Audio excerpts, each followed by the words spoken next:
Bon, euh, je vais commencer avec cette histoire-là qui est un fait vécu. J'ai connu autrefois une dame qui était psychologue, puis dans sa profession, cette dame-là, elle avait vraiment une bonne renommée. Elle était connue, elle avait même gagné certains prix. Puis un jour, elle a fait un échange de services avec un de ses clients.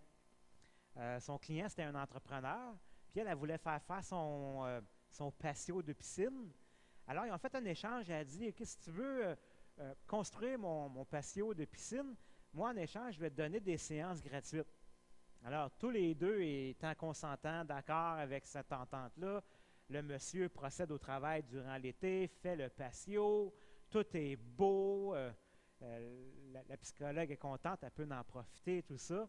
Et là, arrive l'hiver qui passe, puis là, tu as le printemps qui arrive avec le dégel du sol, et là, le patio lève, le patio se brise. Alors, la psychologue demande à son client, écoute, il faudrait réparer ça, là, c'est ton ouvrage. Et son client lui dit, ben là, il va falloir que tu me payes parce que l'ouvrage que je t'ai donné, ça vaut bien plus que les séances gratuites que tu m'as offertes. Alors, toutes les deux, enragés l'un contre l'autre, écoute, ils amènent ça en cours, eux autres. Les deux,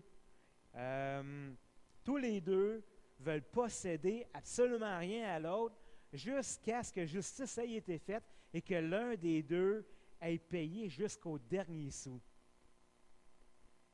Il y a 2 semaines, on a vu ensemble qu'est-ce que c'était que le véritable pardon et qu'est-ce que ça implique vraiment de pardonner de tout son cœur. On a vu que c'était quelque chose qui était sérieux, qu'on ne peut pas le prendre à la légère. C'est gratuit pour celui à qui il est accordé, mais ça demande une mort à soi-même pour celui qui l'octroie, qui l'offre. Et une fois accordé, le pardon il est définitif. On ne peut pas revenir dessus, puis on ne peut pas non plus aller l'échanger au magasin. On a vu aussi que de pardonner, c'est de renvoyer l'offenseur libre. Dans notre cœur et devant Dieu, on cancelle, on déchire la dette que la personne avait envers nous. Et le bienfait de pardonner de tout son cœur, c'est de garder, dans le fond, une bonne relation intime et personnelle avec le Seigneur. Et aussi, ça nous libère du poids de la dette de l'autre qui empoisonne notre cœur. Et quand on pardonne une offense de tout notre cœur, vous demanderez à ceux qui l'ont expérimenté, c'est vraiment comme si on vient de vous enlever une tonne de sur les épaules. Et ça, c'était le bon côté de la médaille. Aujourd'hui, on va parler de qu'est-ce qui arrive quand on refuse de pardonner de tout notre cœur et quand on n'abandonne pas la colère contre la personne, dans le fond, qui nous a fait du mal. Et le passage principal qu'on va regarder ensemble aujourd'hui, c'est dans le chapitre 4 de l'Épître aux Éphésiens. La clé pour comprendre le contexte de ce passage que Paul va écrire se trouve au verset 20 à 24, quand il va dire « Mais vous, ce n'est pas ainsi que vous avez appris à connaître le Christ, si du moins vous avez entendu parler de lui, et si vous avez été instruits en lui conformément à la vérité qui est en Jésus, c'est-à-dire vous dépouillez, à cause de votre conduite passée, vous dépouillez de la vieille nature qui se corrompt par les convoitises trompeuses, d'être renouvelé par l'Esprit dans votre intelligence et de revêtir la nouvelle nature, créée selon Dieu dans une justice et une sainteté qui produit la vérité. » Ça, c'est la raison pour laquelle Paul va ensuite écrire une série d'exhortations en rafale. Ces encouragements-là ont pour but de démontrer, dans le fond, l'attitude d'un chrétien qui s'est dépouillé de sa vieille nature, qui est renouvelé par l'Esprit Saint dans son intelligence et qui a revêtu la nouvelle nature en Jésus-Christ, créée selon Dieu. Et c'est dans ce cadre-là que Paul va parler du danger de garder sa colère et de refuser de pardonner de tout notre cœur.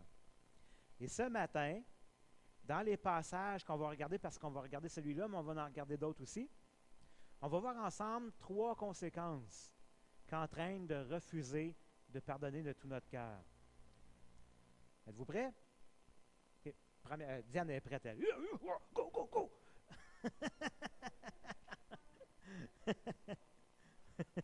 OK. Éphésiens chapitre 4, versets 26 et 27, puis après ça, versets 30 et 31.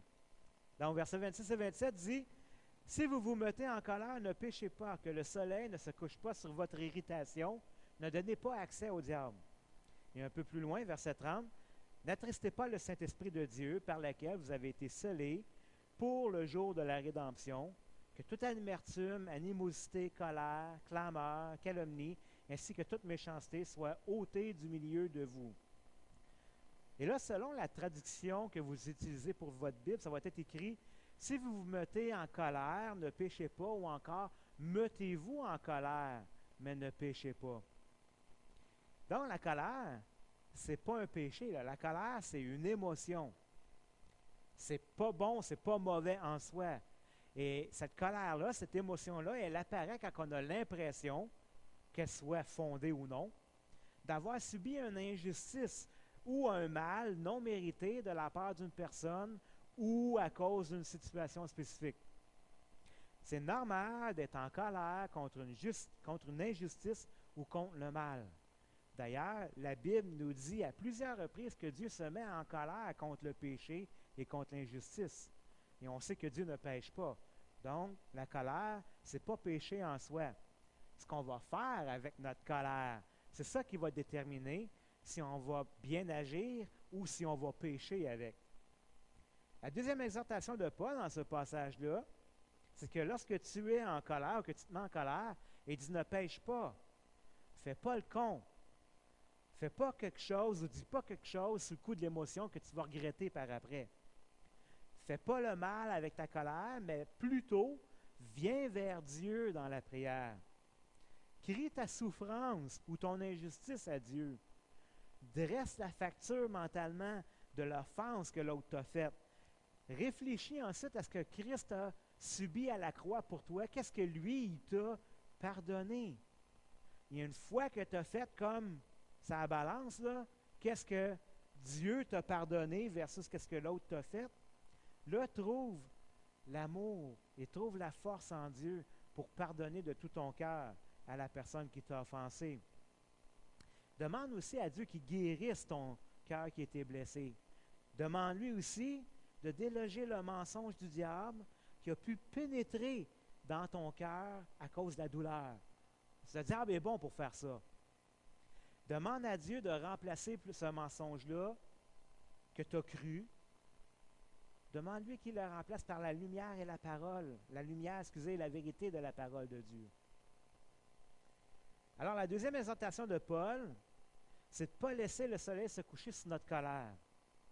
Dans d'autres traductions, ça va être écrit que notre colère ou notre irritation s'apaise avant le coucher du soleil. On dirait que Dieu met une limite de temps à ta colère. Il dit, jusqu'à la fin de la journée, tu as jusqu'à la fin de la journée pour régler ta colère devant Dieu. Le Seigneur te dit, pardonne à l'autre avant de t'endormir. Couche-toi pas sur ta colère ou sur ton irritation. Parce que si tu refuses de pardonner avant de t'endormir, il va y avoir des conséquences. Tu t'exposes à des dangers graves. Si tu ne pardonnes pas avant d'aller te coucher, dans ton sommeil, ta colère, elle va se transformer tranquillement en amertume. Puis l'amertume, c'est un péché. Et cette amertume-là, elle ouvre une porte. Elle donne un accès au diable dans ta vie. Elle va laisser de la place dans ton cœur pour l'esprit du mal. Elle va procurer, dans le fond, une prise au diable sur toi qui va lui donner l'occasion de te dominer. Et sans que tu t'en rendes compte, de manière bien sournoise, il va commencer à dominer tes pensées par ton amertume. Et là, il va faire avec toi ce qu'il veut parce qu'il t'a ferré, pareil comme un poisson accroché à un hameçon. Une fois que tu es accroché, c'est pas mal plus difficile de te défaire de ses griffes. Et la dernière exhortation de Paul dans ce passage-là, c'est que toute amertume, toute animosité, colère, calomnie, ainsi que toute méchanceté soit ôtée du milieu de nous. Cette colère qui est non réglée, quand elle est refoulée, elle s'est transformée en amertume, puis elle va provoquer ensuite toutes sortes de comportements en nous qui sont méchants et inacceptables. On vomit littéralement notre venin sur les autres parce que notre cœur est obscurci par l'amertume. Et là, le diable s'en donne à cœur joie. Lui, il attend juste ça. Parce que le diable, c'est le destructeur, c'est le diviseur. Mais qu'est-ce qui est tragique dans tout ça? La Bible nous dit, c'est que par cette attitude-là et ce comportement-là, ça attriste profondément le Saint-Esprit de Dieu qui habite en nous. Ce même esprit qui nous a scellés pour le jour du salut en Jésus-Christ. Je ne sais pas pour vous, mais pour moi, mon plus grand désir dans ma vie, c'est de plaire à Dieu et de lui être agréable. Puis juste de penser, juste de savoir que mon comportement provoqué par l'amertume peut faire de la peine au Saint-Esprit, ça, écoutez, ça me vire à l'envers. C'est pas ça que je veux pas faire de la peine au Saint-Esprit, je veux plaire à Dieu. Deuxième conséquence, le refus de pardonner détruit nos relations. Alors, dans Hébreux chapitre 12, verset 15, l'auteur dit ceci, « Veillez à ce que personne ne se prive de la grâce de Dieu, à ce qu'aucune racine d'amertume ne produise des rejetons et ne cause du trouble, et que plusieurs n'en soient infectés. » C'est fun, dans un temps de pandémie, là, c'est actuel de parler d'infection. Hein?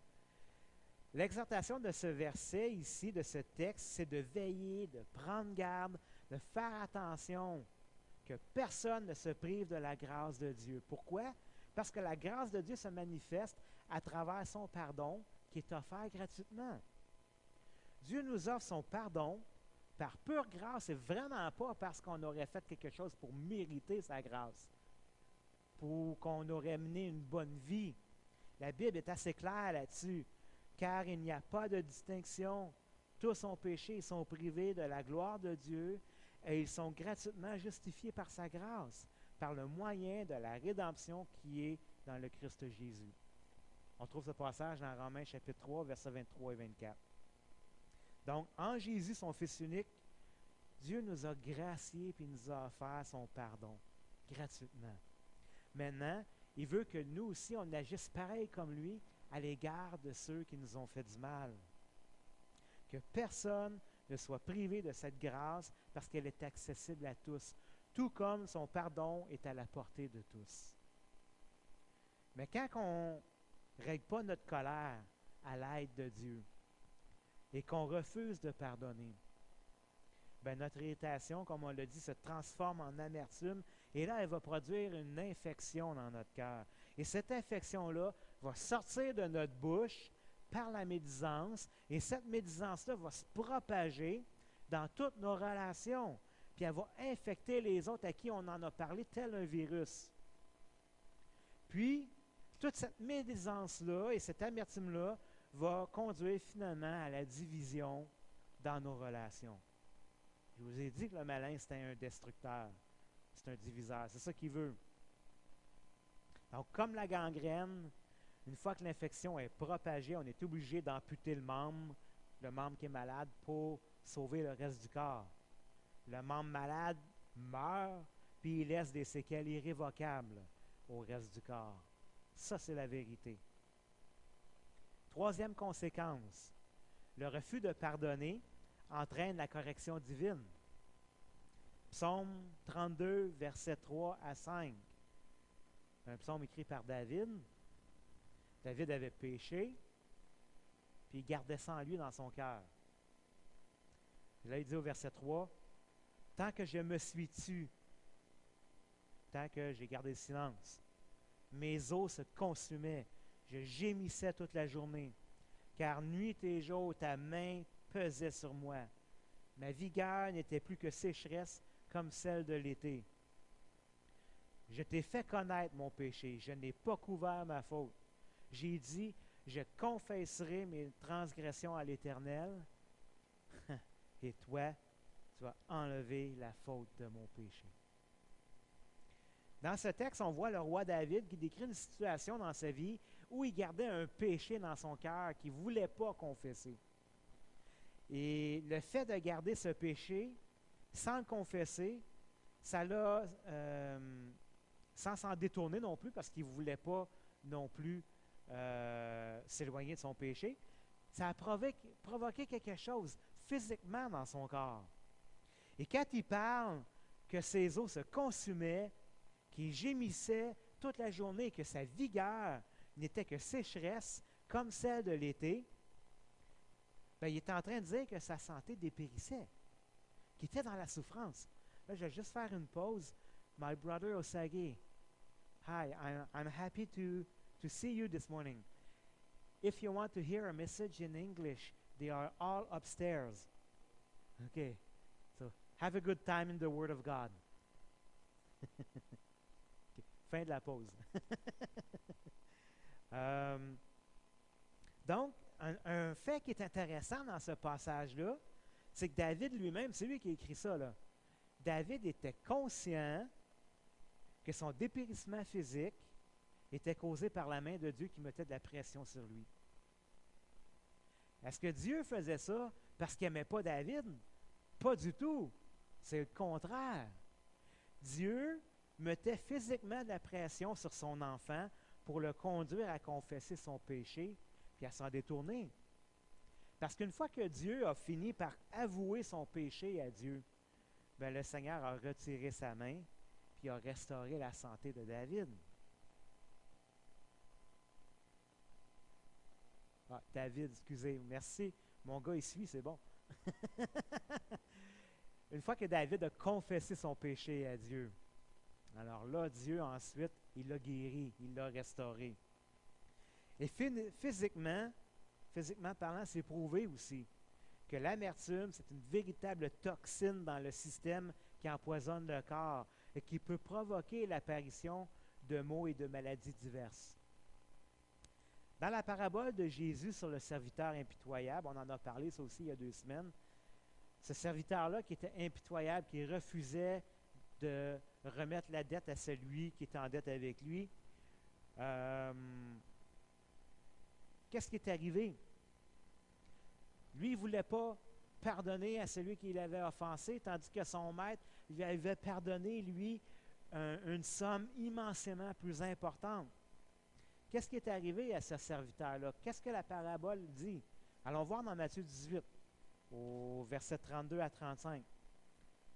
Ça dit, « Alors le maître fit appeler ce serviteur et lui dit, « Méchant serviteur, je t'avais remis en entier ta dette parce que tu m'en avais supplié. Ne devais-tu pas avoir pitié de ton compagnon comme j'ai eu pitié de toi? » Et son maître, irrité, le livra au bourreau jusqu'à ce qu'il ait payé ce qu'il devait. C'est ainsi que mon Père céleste vous traitera si chacun de vous ne pardonne à son frère de tout son cœur. Le Seigneur nous demande de pardonner aux autres de la même manière dont lui nous a pardonné. Tu sais, je reviens souvent là, à la prière qu'on nous on appelle notre Père, où est-ce qu'on dit, on demande au Seigneur, pardonne-nous nos offenses comme nous pardonnons à ceux qui nous ont offensés. Réfléchissez-y un peu. Comment moi je pardonne aux autres? Est-ce que je fais juste des demi-pardons? Ah, j'y pardonne, mais je ne veux plus parler. Je pardonne, mais je ne veux plus le voir. J'y pardonne, mais il est mieux de ne pas recommencer. Parce que c'est fini. C'est la dernière chance. Imaginez si Dieu nous dirait ça. On serait dans chenoute. Dis pas ça, excusez. On serait dans le trouble.